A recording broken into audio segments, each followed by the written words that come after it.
Hello, everybody. I'm back. Reckless Ray Dinero, November 27th. I hope you guys are all recovering from the Turkey Day comas. For those of you that are listening in America, happy belated Turkey Day. Hope you guys survived Black Friday. Shout out to all the old ladies who didn't get pushed over this year. It's a survivor's game out there, people. And unfortunately, that's one of the days where only the strong survive. So, first off, let's do the housekeeping. Shout out to the Bag Chasers. You will be getting the 72 hours before everyone else. If you are interested in joining the Bag Chasers, which is an amazing network and group of people, you can find the links to that in the description. It is not my Patreon group. It is Anton Daniels of AntonDaniels.com's Patreon group. Much respect. Would not be doing this if it wasn't for my involvement with that group. So, they get everything first. A minimum for the first year. So, that is what it is. You can find me in the Discord over there in the cryptocurrencies section. Type in hard in the chat. Let's jump into it. This week, been a pretty turbulent week. Made my last purchase for what's going to count as this calendar year, most likely. And that purchase was Ethereum. So, I'm gonna title this video because I have to go into, because I normally take things from that I pick up, like conversation pieces that I pick up in some of the groups I'm on, Twitter if I see something trending, or just news that's relevant.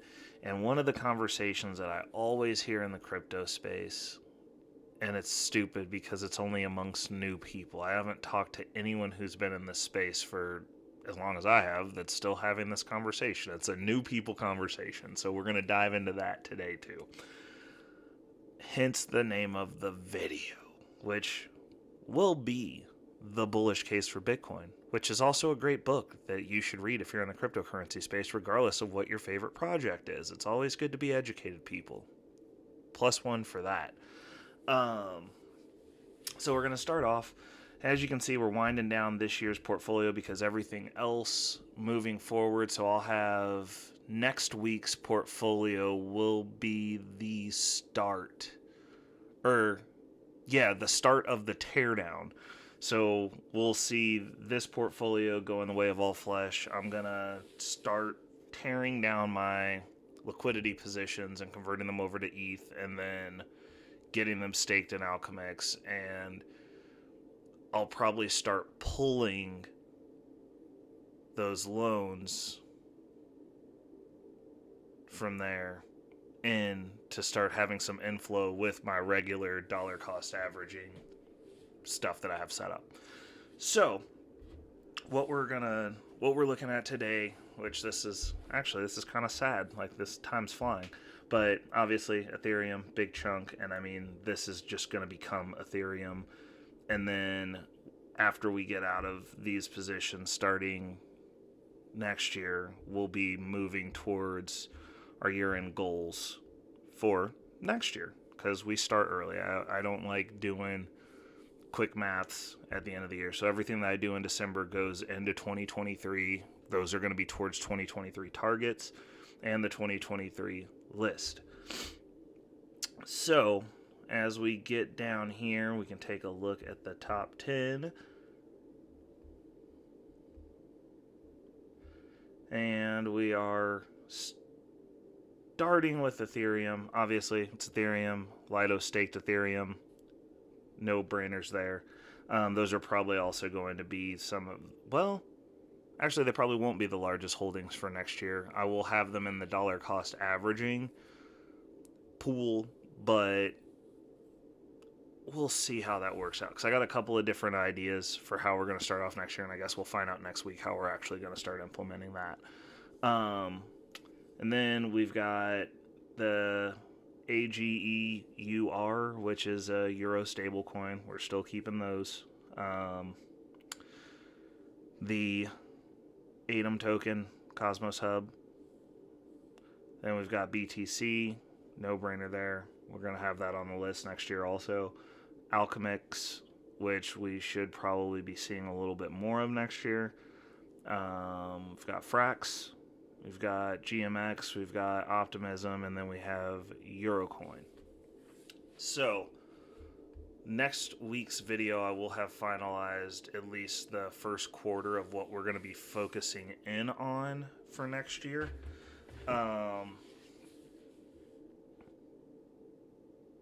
That will be most likely some of the coins that you see on this list. It'll probably have a heavy emphasis on Ethereum, because I'm pretty sure the play that I'm going to make is everything's going to come in through Ethereum, and I'll pull out my loans from Alchemix to force myself to at least walk out of that with some Ethereum. It depends on what the liquidity pools I decide to go into are going to be, but I'm thinking most likely it's going to be pretty much going to be still heavily on Convex, at least for right now, for the couple of pools starting out. Like, my starter pools will be there.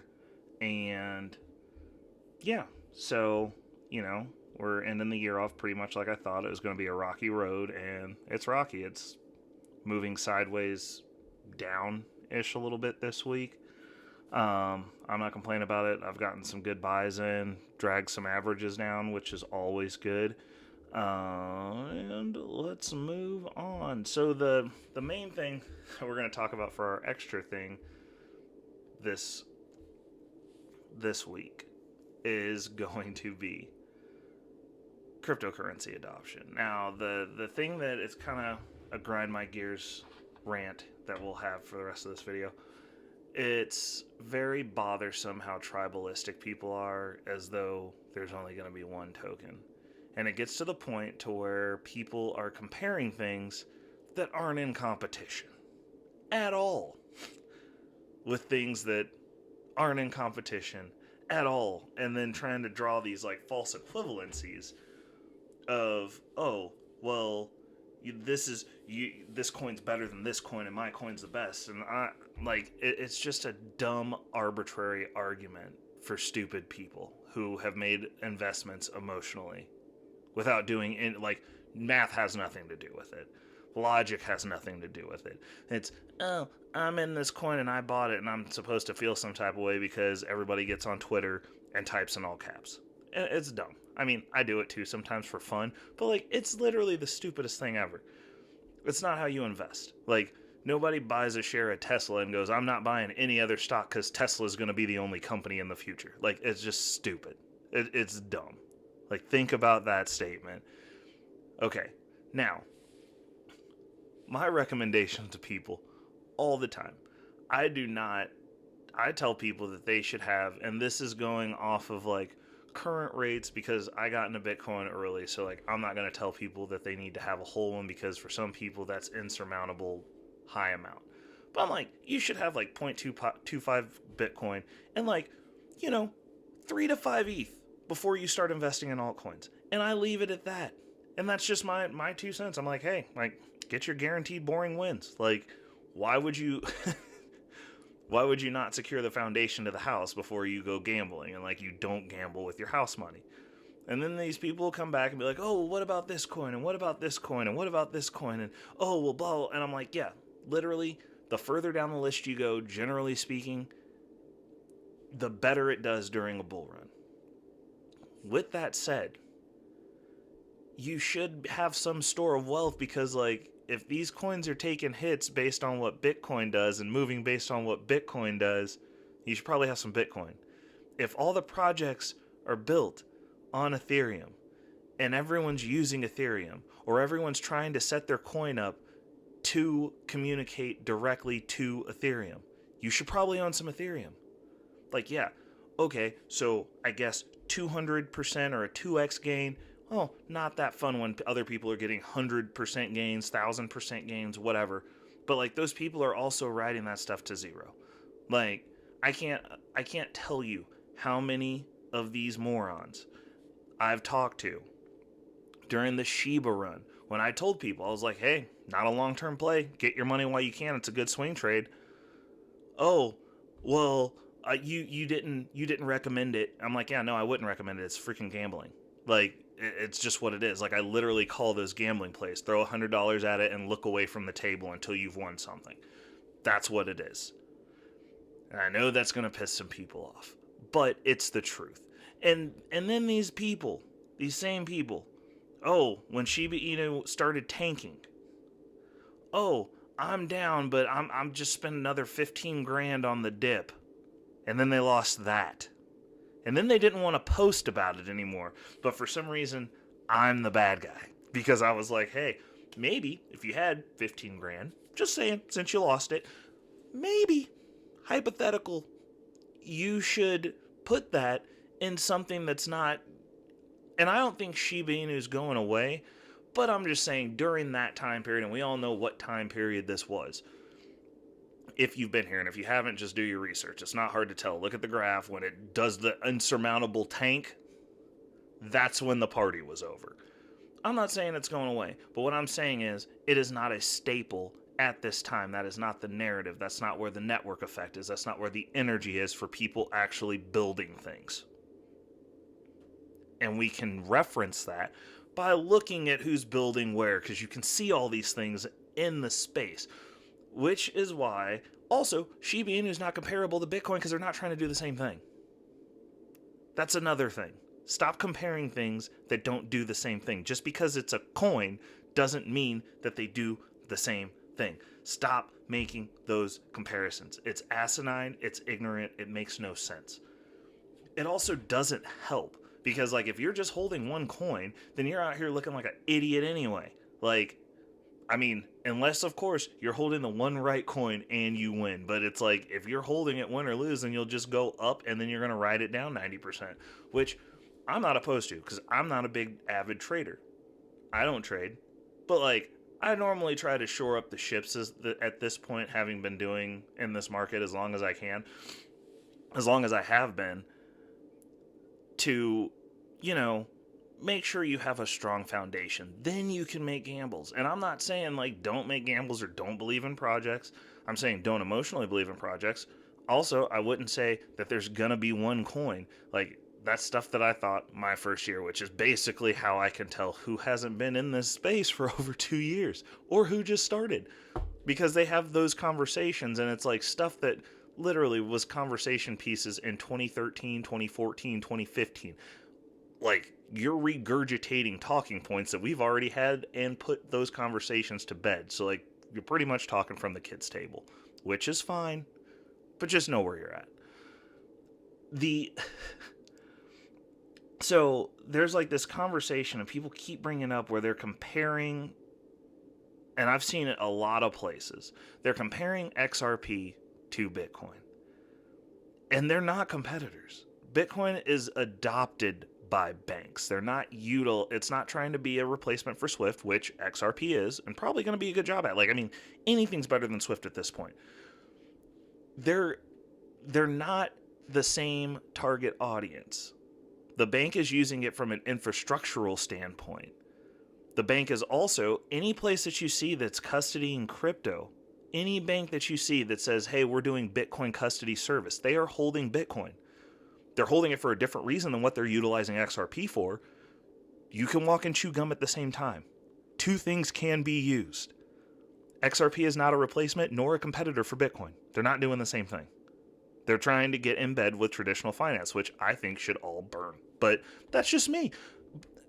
And if you're using those channels, dope. Like, I don't, but unless I have to. Like, I use a bank to pay bills. There's a minimal amount of money in there. It's never transferred anywhere. Well, actually, it is. It's transferred between banks.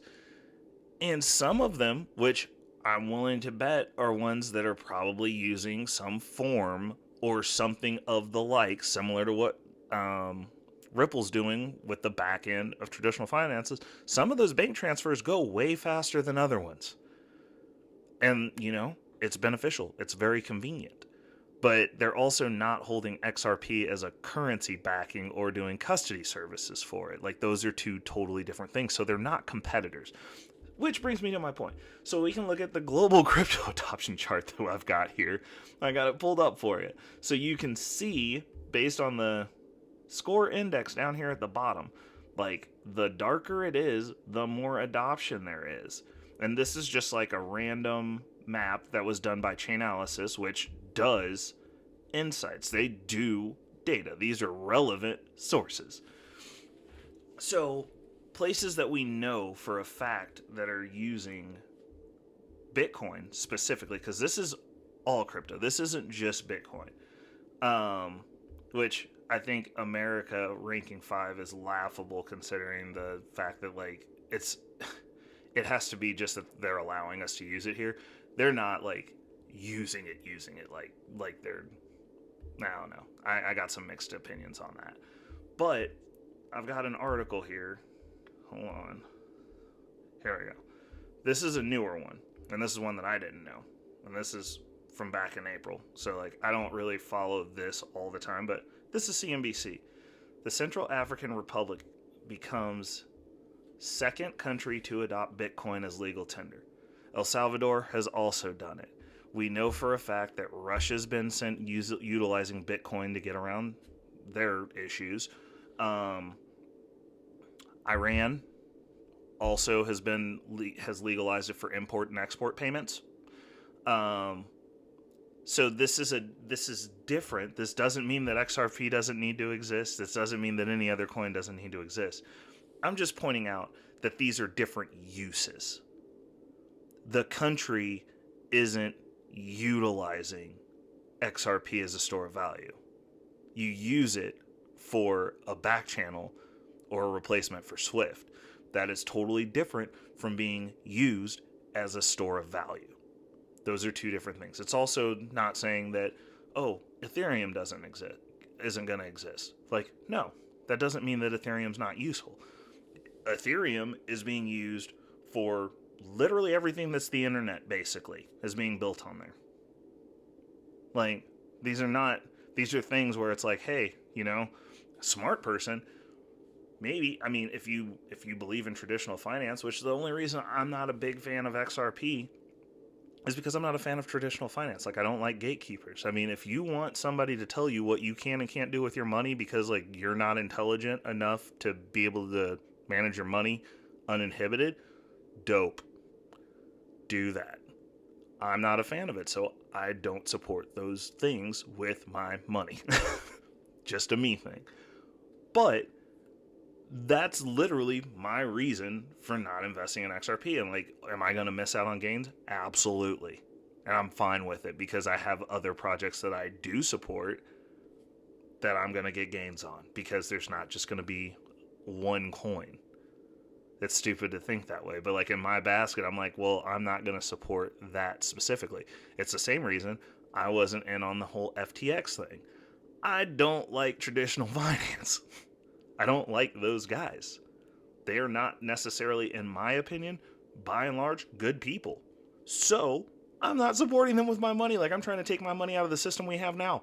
Like, there's no reason for me personally to invest in something that is a part of the system that I don't want to be a part of any more than I have to. So, that's the crux of this video is understand that different stuff does different things and let different stuff do different things.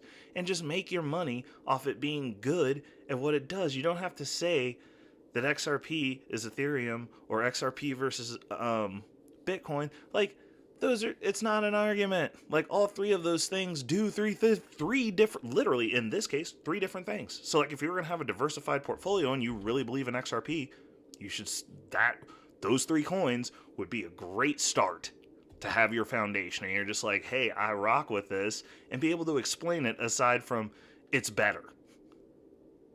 Better at what? I wouldn't, outside of them all being cryptocurrency, coins, tokens, whatever nomenclature you want to use. That's the only thing they have in common. And if you look at it, a lot of stuff does very different stuff. And to sit there and make these, like, false equivalencies of, oh, this coin does... I mean, there are a lot of... I mean, most coins, if you want to get technical about it, are Ethereum clones. Okay, like, there it is.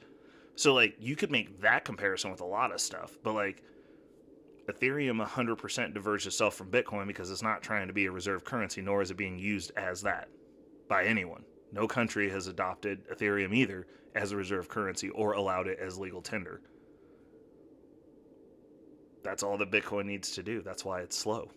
Like, I mean, the people who are trying to build stuff on Bitcoin, I think they're crazy at this point. Like, Bitcoin has a very solidified lane. Let it do that. Ethereum has a very solidified lane with competition, which is totally fair. But let it do that. Like, we know what Ethereum's doing. A lot of people are cloning it. It has the most competition because at this point, at least for the next decade, I don't think anything's going to be competing with Bitcoin to be digital gold or a digital reserve currency. Like, it's just not realistic. I honestly, as much as I'm not a fan of the space, I don't think Ethereum or XRP has a lot of competition at what it's trying to do because it's just not doing it in America. Like, they're doing great everywhere else. Great. Like, they're doing a good job. Like, they're doing what they set out to do in their lane. And, like, honestly, not really there's no, I mean, you could say Stellar's competition, but, like, who's using it? I mean, that literally, like, I don't think there's going to be any point where Stellar is utilized over XRP for what XRP is trying to do. Like, it just doesn't make sense to me. Like, I don't think that's even an argument at this point. Like, it's just what it is. But again, me personally, my value set, I don't do that. Like, I also stop supporting and buying Nikes. I'm getting rid of my Nikes. I also don't buy or support Adidas. I don't have any Adidas.